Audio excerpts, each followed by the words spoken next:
बिहार की राजधानी पटना में स्थित है रहस्यमयी अगम कुआं। पाटलिपुत्र मगध साम्राज्य की शान थी।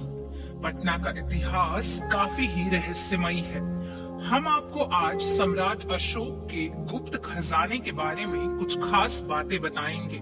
सम्राट अशोक के काल के इस कुएं का धार्मिक और पुरातात्विक दोनों तरह से महत्व है तथा साथ ही इससे जुड़ी हैं कुछ मान्यताएं और रहस्य जो कि इसे और भी विशिष्ट बनाते हैं। जैसे कि आखिर क्यों नहीं सूखा आज तक इसका पानी? क्या इसमें दबा था सम्राट अशोक का खजाना? या फिर आखिर क्यों सम्राट अशोक ने अपने 99 भाइयों की हत्या कर उनकी लाशें इस कुएं में डलवाई? यह आज भी एक पहेली की तरह है। यह भी बातें सामने आई हैं कि जब भी भयंकर सूखा पड़ा है लेकिन इस कुएं के पानी को कुछ भी नहीं हुआ था, वह बिल्कुल भी सूखा नहीं पड़ा है। जब भी बाढ़ आई है तो उसकी वजह से भी इस कुएं के पानी में कोई भी बढ़ोतरी नहीं होती है।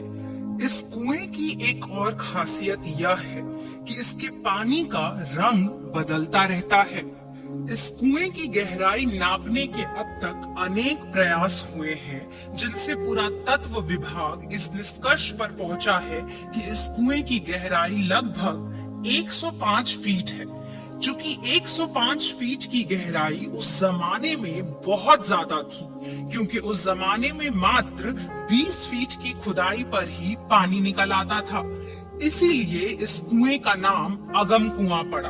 अगम का मतलब होता है पाताल से जुड़ा हुआ।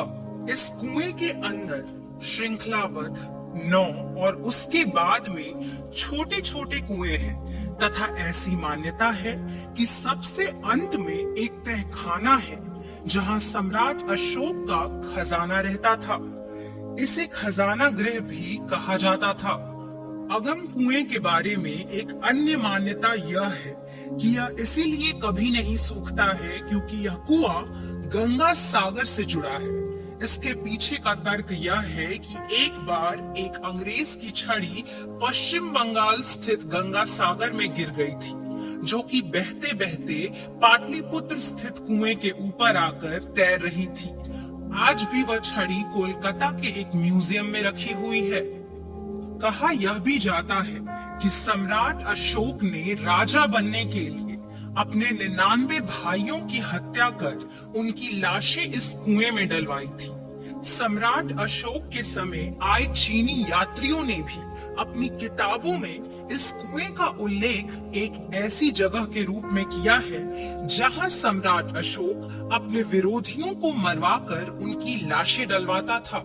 अगम कुएं के बिल्कुल पास ही स्थित है शीतला माता का मंदिर। ऐसी मान्यता है कि पहले कुएं की पूजा की जाती है और फिर शीतला माता की। रोजाना यहाँ अनेकों भक्त कुएं की पूजा करने आते हैं। लोगों द्वारा कुएं में चढ़ावा भी चढ़ाया जाता है।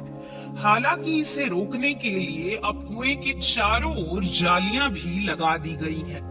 ऐसी मान्यता है कि इस कुएं के जल का इस्तेमाल करने से कई बीमारियां दूर हो जाती हैं।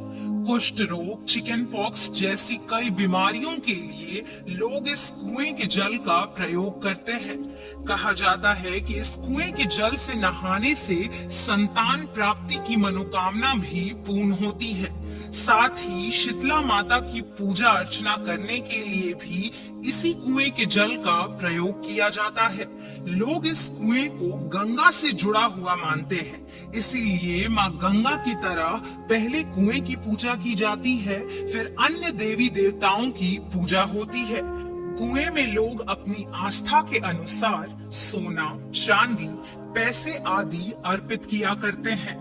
इस कुएं की खोज साल 1902 से 3 के बीच में ब्रिटिश खोजकर्ता लॉरेंस वाडेल ने की थी।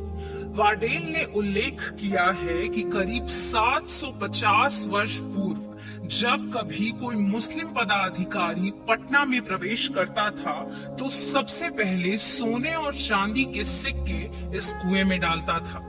ऐसा भी कहा जाता है कि जब कोई स्थानीय चोर डकैत अपने काम में सफल होता था तो इस कुएं में कुछ द्रव्य डाल देता था। ऐसा बताया जाता है कि जब अगम कुआं के पास पहली बार ब्रिटिश खोजकर्ता वाडेल पहुंचे तो वहां कई मूर्तियां मिली थी। हमारी इस पेशकश में बस इतना ही।